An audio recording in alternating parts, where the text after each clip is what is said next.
congratulations on this film. Thank you very much. I'm probably not the first gay today to tell you it was a masterpiece. Thank you. I Stunning. I was sobbing there in screening alone by myself, like wanting someone next to me, like, this film. How are you feeling about the response so far? Because it has been overwhelmingly positive. It's been magical. I mean, every day, I see the cast here today, everyone's dressed up, but every day we were working really hard, and it's scary.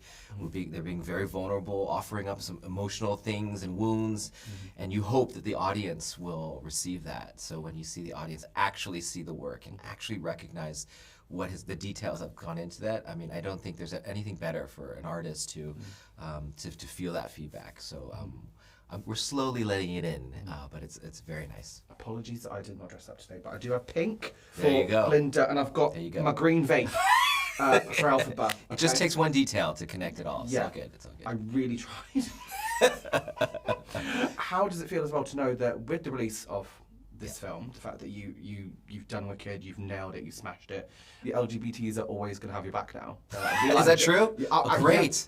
Yes. No, they've always had it. I mean, I loved our cast has been amazing, and I think of the 9 speaking main roles, 7 are LGBTQ, and that's not even a thing we put out there. That's not a thing we say. It just is, and I love that Johnny and Cynthia can play a couple in this and it not be a subject of conversation. It just, they're actors and they're doing their job, and I love that, and I think that's how it is, and so making it a reality and normal, I think is wonderful and beautiful. I mean, Wicked and The Wizard of Oz do have very long queer histories because of all the queer allegories, you know, from Alphabet being an outcast, being othered, to Glinda kind of somewhat being an ally. So how did you make sure to honour that in this film? I think we did that through the actors themselves. I think they brought their real life into these characters. Yes, they're iconic and they're very things that we've known, these characters, but I think our way in was from the inside out.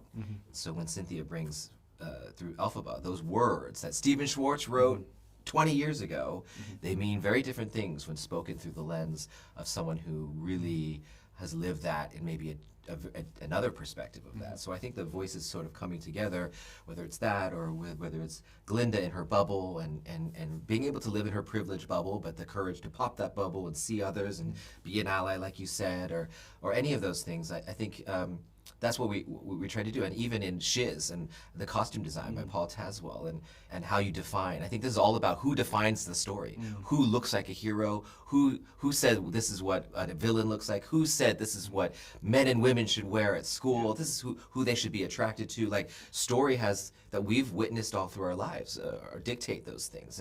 And so if we are establishing a new timeless fairy tale, then we get to set what normal is and what a fairy tale, a timeless story is being passed on to the next generation.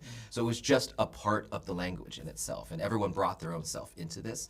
So it is a mishmash of all of our experiences, saying this is where we are right now. And things may change in the future, but this is where we are right now, and it can be beautiful, and it can be hard, and it can be messy.